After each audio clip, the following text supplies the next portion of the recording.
Kadoshi! Tá tudo bem aí em casa? Espero que sim. Olha, eu tô muito feliz da gente estar junto aqui mais uma vez nesse quadro Impacto de Santidade. E hoje a nossa convidada é a Camila Ellen. Camila, pode se apresentar. Oi gente, meu nome é Camila e eu sou peregrina da comunidade Kadoshi de Fortaleza. Eu espero que esse momento seja de grande relevância pra gente. Amém. Eu acredito muito na importância desse quadro e na transformação que ele pode gerar pra gente. E eu espero que de fato gere muito impacto na nossa juventude. Amém. Camila, muito obrigada por estar aqui conosco, certo? Eu espero que hoje a gente possa crescer bastante, não só a gente, mas quem estiver assistindo, né? E você que está assistindo, já convida mais um para estar crescendo junto conosco, tá bom? Hoje a gente vai falar sobre decisão por Cristo. Mas antes da gente falar sobre decisão por Cristo, a gente vai tentar enxergar uma raiz, tentar enxergar uma realidade, né? E Camila, eu já te pergunto, como tu enxerga a juventude nos ambientes rotineiros, né? Como faculdade, como escola, como trabalho, até em casa mesmo, nas redes sociais, como que tu enxerga? Nesses ambientes como faculdade, escola, muitos de nós podem enxergar isso como um ambiente difícil para evangelização. Nesses lugares a gente vai ser muito exigido, porque a gente vai entrar em contato com pessoas muito diferentes de nós, que viveram realidades diferentes, que passaram por experiências diferentes, que viveram sob circunstâncias diferentes, cresceram, enfim. E a gente tem que aprender a lidar e a se relacionar com essas pessoas de forma saudável, né? Sim. E como é que a gente vai fazer isso? Muito é falado na nossa comunidade, assim, que todas as pessoas já escutaram falar de Cristo, já escutaram falar de Jesus. E de fato, isso é verdade, que essas pessoas entraram em contato com o evangelho diluído ou com o evangelho verdadeiro mesmo. Elas sabem realmente quem é Jesus e muita coisa do pensamento delas pode ser baseado na reputação da família de Deus. E é aí que a gente entra. A pessoa pode ter criado uma imagem de nós, né, da família de Deus. E é aí que a gente tem que agir.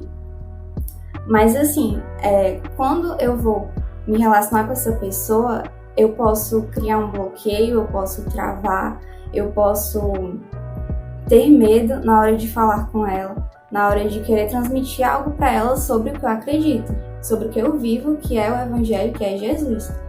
Então, se eu penso que ela já formou um estereótipo de mim, é porque a gente tem essa mania, né, de já ir pensando no que a pessoa já acha da gente. Eu realmente vou ficar com esse medo, sabe? E é aí que a gente tem que rezar pelo quê? Pela sabedoria, na hora de se relacionar com essas pessoas. E tem até uma passagem que eu vou ler agora para vocês, que é Eclesiástico 4:13, que ele fala da sabedoria, porque a sabedoria ela faz o quê? Ela educa o homem. Quem a possui terá como herança a honra. E aonde quer que vá, o Senhor o abençoará. Aqueles que servem a ela prestam culto ao santo, e o Senhor ama aqueles que a amam. Quem a escuta julga com justiça, e quem lhe dá atenção viverá tranquilo. Quem nela confia a receberá como herança, e seus descendentes a conservarão como propriedade. Primeiro ela o conduzirá por caminhos tortuosos, causando-lhe medo e tremor, e o atormentará com sua disciplina, até que o homem confie nela e até que ela o tenha provado com suas exigências. Depois, ela o reconduzirá pelo caminho reto, o alegrará e lhe manifestará os seus segredos. Então, como está aqui na palavra, essa sabedoria vai sendo construída pelo nosso caminho. Ela vai sendo trabalhada no nosso interior, não é de uma hora para outra que a gente vai saber agir com as pessoas, saber agir com sabedoria. Então a gente pode passar por esse tremor, por esse medo, mas um dia, se a gente aprender a confiar em Deus, confiar nas coisas do alto, confiar que essa sabedoria não vai partir de nós, não vai partir da nossa própria construção, mas sim do Senhor, a gente vai passar a confiar nele e assim gerar sabedoria e passar essa sabedoria pela nossa geração. Sim, eu acredito muito que nós mesmos geramos esse bloqueio, né? Sim. Talvez nos tratando até como uma minoria. Tu acredita que a gente se trata como minoria nesses ambientes? pode ser que muitas vezes a gente se trate assim, mas é porque a gente esquece que, na verdade, por mais que sejamos poucos, a gente não é uma minoria, porque todos nós somos filhos de Deus, todos nós temos a mesma origem. Então, eu tenho que ter a noção, eu tenho que tomar posse da minha identidade em Cristo, eu tenho que saber que existem sim muitos jovens com essa vontade de saber mais de Deus, essa vontade de seguir Ele, eles têm essa chama no coração, mas pelas circunstâncias que ele vive, às vezes pelas influências mesmo da sociedade, ele passa a ser desencorajado para isso. Então a gente tem que ser esse jovem que encoraja outros jovens a também agir como a gente. O agir até melhor que a gente, no caso. Isso. Assim. Pode falar. E muitas vezes não vai ser nem preciso que eu fale. Não vai ser nem preciso que eu use algum discurso, alguma oratória para que chegue esse evangelho na vida de alguém. Porque quando eu passo a viver verdadeiramente o evangelho, quando eu passo a viver em espírito e em verdade, eu passo a ter um caráter santo de Cristo. Eu passo a refletir a imagem dele, certo? Eu passo a procurar ser a imagem e semelhança dele. Então, o meu jeito vai gerar transformação na vida da outra pessoa. Pode até gerar uma certa curiosidade. A pessoa vai pensar, que Jesus é esse que ela ama tanto? Quem é? Eu quero mais disso, eu quero beber disso, eu também quero ser saciada por isso. E isso também é viver com sabedoria. Porque tem até uma passagem que é Paulo falando, e ele diz que ele não tinha artifícios de oratória, ele não sabia como falar para muitas pessoas, mas ele somente confiava no poder de Deus, e ele sabia que aquilo ia vir do Espírito Santo, não seria dele, e por isso que ele fazia. Então a gente também tem que ter essa certeza que não vai ser a gente sozinho e pronto, a gente sempre vai ter a ação do Espírito Santo sobre nós, fazendo morada. Certo, entendi demais, né? Porque a gente falou, né, sobre um ambiente difícil, né? Mas a gente não pode considerar um ambiente difícil. A gente falou sobre faculdade, trabalho, escola. E assim, qual o impacto, né, que a gente causa assim dentro das nossas casas mesmo, né? Dentro das nossas casas. Pode ser considerado um lugar difícil de evangelizar porque os nossos pais nos conhecem. Eles sabem o nosso jeito, eles sabem do jeito que a gente se comporta, de um jeito que ninguém tá ali olhando. Então, é realmente o seu caráter que transparece. Então, quando a gente tá com os nossos pais, eles devem ver claramente esse compromisso que a gente tem com Cristo. Porque Sim. Eles podem até pensar, né? Ele só vai pro kadosh, ou então só vai pra igreja com um passeio com os amigos, ou então com um rolê, entende? No final de semana. Sim. Mas quando a gente passa, principalmente nesse momento, a ter um relacionamento com Cristo no nosso secreto, eu falo nesse momento porque a gente está mais à vista ainda dos nossos pais, né? A nossa rotina. A gente está mais perto deles. Então, essa intimidade que a gente tem com Cristo no secreto vai ficar mais clara para eles. Então, é assim que a gente vai gerar impacto nas nossas casas, também sendo decididos por Cristo. E pode ser que muitas vezes eles pensem também, né? Ela não tem maturidade suficiente para me ensinar alguma coisa, para me passar alguma coisa.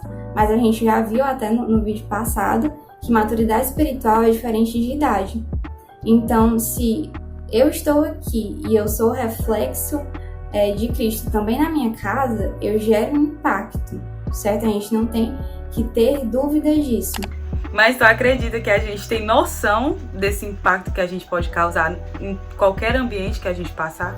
Somente quando a gente passa a tomar posse da nossa identidade, quando a gente passa a se autoconhecer, não ficar com complexos de inferioridade, quando a gente sabe do poder de Deus e do poder que Ele estabelece em nós, a gente também passa a propagar esse poder, a promover Jesus e promover o reino, como a gente tanto fala. Sim. E tem até aquela passagem de Timóteo, né? Em 1 Timóteo 4:12 vai dizer que ninguém o despreze por ser jovem. Quanto a você mesmo, seja para os fiéis um modelo na palavra, na conduta, no amor, na fé, na pureza. Esperando pela minha chegada, dedique-se à leitura, animação e ensinamento. Então aqui diz, ninguém pode ou deve desprezar a gente por ser jovem, certo? Então nossa voz na nossa casa tem sim poder na vida dos nossos pais. Por mais que eles não sejam de escutar, mas sim eles observam a gente. Eles observam o nosso caráter, o jeito que a gente se comporta em casa mesmo. Eu posso até partilhar uma coisa, que eu sempre tive dificuldade em levar os meus pais para missa. Eu sempre chamo, mas eles são resistentes aí. E nesse tempo, como a gente está assistindo muita missa por live, eu coloco a missa na TV da sala e eu não chamo, né, ninguém. E quando eu vejo, tá todo mundo na sala, meus pais estão lá e participando da missa, sabe? E por mais que esse jeito, essa forma de ver a missa por uma TV seja mais cômoda, já que eles tiveram a oportunidade de ver por ali, eu acredito que eles sejam encorajados agora a viver a missa realmente presencialmente. A gente já falou aqui sobre vários exemplos, né? Casa, trabalho, faculdade, escola. E assim, nas redes sociais, o que é que tu enxerga? Nas redes sociais, a gente também tem que saber como se pronunciar, como se portar nesses ambientes. Porque a gente já sabe que as redes sociais é um lugar de vários lados, de várias opiniões, de várias ideias. Então, eu sei que tem as influências ruins, eu sei que tem as influências boas. E eu tenho que ser uma jovem crítica, eu tenho que usar da minha criticidade para saber o que é que está me fazendo bem, o que é que está me fazendo crescer e o que é que está me fazendo regredir na minha caminhada.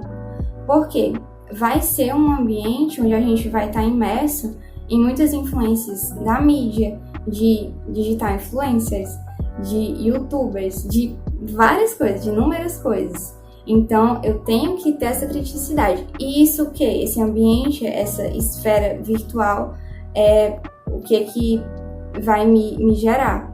Talvez um padrão. Talvez eles queiram me submeter a um padrão. E a gente não pode nunca se submeter a isso. Todos sabem que nós temos a nossa singularidade em Cristo. Todo mundo tem o seu propósito, todo mundo tem que ter noção de quem você é realmente para Cristo e em Deus mesmo. Então, nunca se render a ser simplesmente uma cópia, por mais que existam várias circunstâncias que, às vezes, a gente não percebe, né? Mas vai virando, sim, uma cópia. Tem uma parte no livro Cristo Vive, que o Papa escreveu, que ele fala de Maria. Como a gente sabe, na história da igreja existiram vários santos e várias pessoas que eram jovens. E quando ele fala de Maria, ele fala do sim de Maria, fala da decisão de Maria. E esse sim de Maria foi o que gerou o grande impacto das nossas vidas por gerações e gerações, certo? E esse sim dela, essa decisão, não foi baseada nas próprias seguranças dela. Ela teve que confiar em Deus, ela teve que confiar em uma coisa que ela não tinha segurança, porque ela não sabia o que ia acontecer mais lá na frente, mas mesmo assim ela confiou em Deus e sim, teve a coragem, a disposição e a ousadia de fazer a escolha dela, de se decidir. E por isso, fala no livro, que ela é uma influência de Deus. Então, é isso que a gente tem que ser nesses meios digitais, influencers de Deus. E eu tenho que pensar a todo momento, antes de postar isso, antes de fazer alguma coisa nesses meios, qual é o propósito que eu estou fazendo isso? Eu estou agindo como uma jovem carente de atenção e eu estou postando isso para ter mais atenção de gente, para que as pessoas possam conversar comigo de alguma forma, porque existem jovens que talvez desabafem nessas redes sociais como uma forma de fazer com que as pessoas conversem com elas ou algo do tipo. Quando, na verdade, a gente tem que buscar isso em Deus e nos nossos amigos próximos, né? Na verdade. Como diz na Bíblia, a gente tem que ter poucos amigos, realmente poucos confidentes. Então, tendo noção do meu propósito, do que eu vou postar, se eu estou realmente fazendo isso para santificar a vida do outro ou para gerar algum fruto na vida do outro, sim, eu estou sabendo me portar nesses ambientes. Talvez na geração que a gente viva hoje, né, possa até causar alguma confusão, né, possa nos confundir. Mas a gente precisa estar firme no que está vivendo, né? Eu espero que você esteja gostando do nosso papo. Eu espero que você que está nos assistindo esteja gostando, porque agora a gente vai para o intervalo rapidinho. É o tempo de você beber uma água, chamar mais uma pessoa, tuitar que está nos assistindo, colocar @CCK, estou assistindo vocês. E daqui a pouco a gente volta. Então continua com a gente, chama mais um.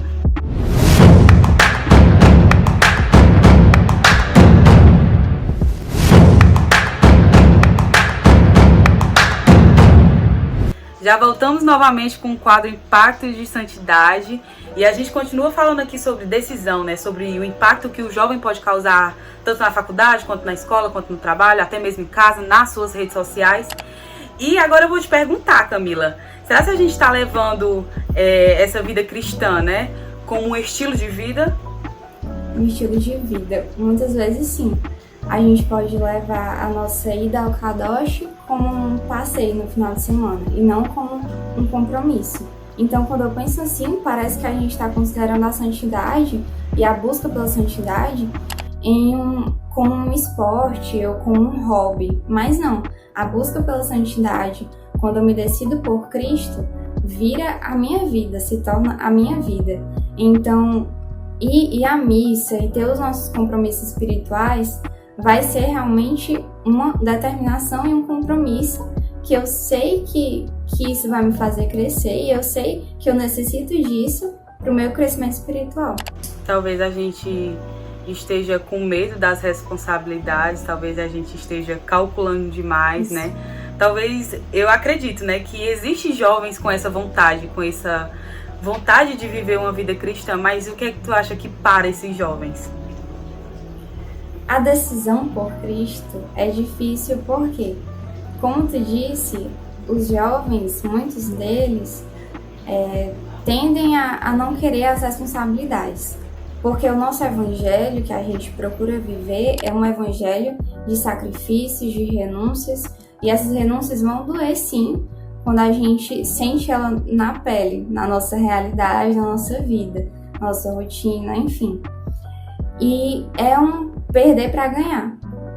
E a gente fica calculando às vezes, como tu disse, assim, será que eu perdendo esse momento agora, que me parece tão bom, será que vai valer a pena, tendo em vista essa eternidade? A gente fica calculando assim. Mas é aí que a gente tem que nos aprofundar no conhecimento de Deus, para que assim a gente tenha certeza do que a gente vive e também passe a ter certeza da eternidade. Porque aí o momentâneo realmente não vai valer a pena e a gente nem vai pensar duas vezes. Sim, talvez a gente esteja tratando isso, né? Essa decisão como uma possibilidade que eu vou deixar aqui guardada para eu usar na hora que quiser, sendo isso, que eu estou usando como alternativa, aliás, né? Eu estou usando essa possibilidade como alternativa, sendo que isso precisa ser uma possibilidade concreta, né? Que Jesus vem nos trazer todo dia esse acesso, né? Isso. E com isso, né, dentre essas possibilidades e alternativas, tu acredita que a gente está vivendo como vou viver aqui a minha vida do jeito que tá, mas eu vou viver esse tantinho aqui, como uma vida dupla? Sim, muitas vezes a gente quer viver essa vida dupla. Como assim? Nas redes sociais ou em todo essa atmosfera que a gente vive, é pregado o quê? Muitas vezes, seja o que você quiser ser, faça o que te faz bem, que você vai ser feliz. E como eu acho que o Gabriel falou também no vídeo, se você assistir, ele disse que, na verdade, deveria ser: seja o que Deus quer que você seja. E é assim que a gente vai gerar relevância na vida do outro. Mas, Por que a gente quer viver essa vida dupla? Porque, como eu disse antes, as renúncias elas vão doer. E a gente pode achar, né, que quando a gente está perdendo muita coisa da nossa personalidade, ou seja, deixando para trás algumas coisas que realmente não nos faziam crescer, a gente está regredindo, mas não. Quando eu busco a Cristo e quando eu busco fazer esses sacrifícios em nome dele, eu vou me aproximando mais de Cristo e ao mesmo tempo eu vou me parecendo com quem eu realmente sou plenamente. Eu vou me assemelhando a Cristo e sim me assemelhando também com o que eu realmente deveria ser. Talvez no decorrer da vida, né, com todas as verdades que nos são apresentadas dias após dias, né, talvez a gente ache que a vida em santidade seja algo distante. Tu acredita que seja algo distante? Não, é o que muitas pessoas pensam e é o que faz muitas pessoas não se decidirem por Cristo, porque elas acham que a santidade não é algo possível. Mas é aí que tá, a gente não deve focar no resultado final em si, mas sim no caminho, no processo. E as minhas tentativas para ser santa é que vão me fazer chegar algum dia a essa salvação, a essa santificação. E como acontece, né, essa mudança interior? O começo não é as minhas roupas, mas o que é que muda por dentro que eu deixei expandir por fora, né? É uma mudança de dentro para fora, mas eu tenho que focar mais no meu interior em si, porque todo o exterior não vai valer de nada se eu tenho o meu interior todo desarrumado ou destruído, sabe? Eu tenho que ter pressa ao fazer tudo isso, porque a gente sabe, a gente crê que Jesus vai voltar logo, a gente crê nisso e tem muita fé nisso. Então não há mais tempo para uma vida dupla, não há mais tempo. Ou você é santo ou você não é. Por isso que nós temos que ser jovens decididos por Cristo e temos que ter certeza dessa decisão para que a gente possa passar isso para o outro, para que a gente possa ser reflexo dessa decisão na vida do outro e gerar transformação na vida dele. E como que eu vou colocar em prática isso? Me relacionando com Deus, tendo intimidade com Deus no meu secreto, para que Deus revele as coisas dele para mim, porque muitas coisas não vão ser reveladas no coletivo, mas sim para que eu precise crescer no meu interior, para que eu precise abandonar traumas, para que eu precise realmente cuidar da minha humanidade, para que a minha humanidade não chegue a atrapalhar o meu espiritual. Eu tenho sim que ter essa intimidade com Deus. E é assim que a gente vai construindo o nosso caminho até a salvação, o nosso caminho de santidade. A gente precisa entender também, né, que a Bíblia, a palavra de Deus, ela não é um livro de autoajuda, né? Talvez a gente queira tomar essa decisão, às vezes por um momento ruim que a gente passa, mas a gente precisa entender que a vida com Cristo é uma vida que a gente precisa pegar a nossa cruz e ir com Ele, né? Eu acho que quando a gente se decide por isso, mesmo sabendo de tudo que... Nem sabendo, né? Mas só essa decisão, essa vontade, essa curiosidade, esse despertar que existe no nosso coração, eu acho que já é um ótimo início para qualquer vida cristã, né? Exatamente. E a gente fala com Deus, a gente exalta o nome dele por quem ele é. A gente não só busca ele quando a gente está grato por alguma coisa ou quando a gente busca ele querendo alguma coisa. A nossa adoração a Deus não está imersa por circunstâncias, sabe? Tem que ser uma adoração contínua, uma adoração diária. E a gente não busca viver essa vida com o intuito de limpar a nossa mente ou realmente com se fosse para ir para uma clínica filantrópica, sabe? A gente busca, na verdade, a transformação da nossa mente e a transformação da nossa visão para a visão de Cristo. Eu acho que quando a gente começar a entender, se a gente olhar assim para Moisés, né? Porque Moisés, ele acreditou sozinho, talvez, né? No início. E depois que ele acreditou, muita gente passou a acreditar. Então, que a gente comece a entender o impacto que a gente pode causar na vida do outro, né? E Moisés, ele fez isso porque ele sabia, ele tinha entendimento da autoridade que o Espírito Santo fazia com que ele tivesse. Então, que nós também possamos tomar posse dessa autoridade que não vem de nós, mas vem do alto, vem do Espírito Santo de Deus. Sim. Camila, eu espero que tu tenha gostado muito do nosso papo hoje, né? Que a gente possa olhar mais com o olhar de Deus, né? Com um olhar de decisão por Ele, né? Exatamente. Eu também fiquei muito feliz e eu agradeço a todos pelo tempinho que foi reservado para assistir isso, para assistir esse quadro. E eu espero que sejamos jovens frutíferos, não sejamos jovens estéreis, que sejamos decididos por Cristo e que tenhamos a coragem dessa decisão. Camila, muito obrigada. Eu amei conversar contigo, tu é demais. Também amei. E você que assistiu, muito obrigada, tá certo? Que a gente possa crescer mais cada dia juntos, viu? Que Deus possa abençoar a vida de vocês. Muito obrigada. Tchau, tchau. Obrigada, tchau.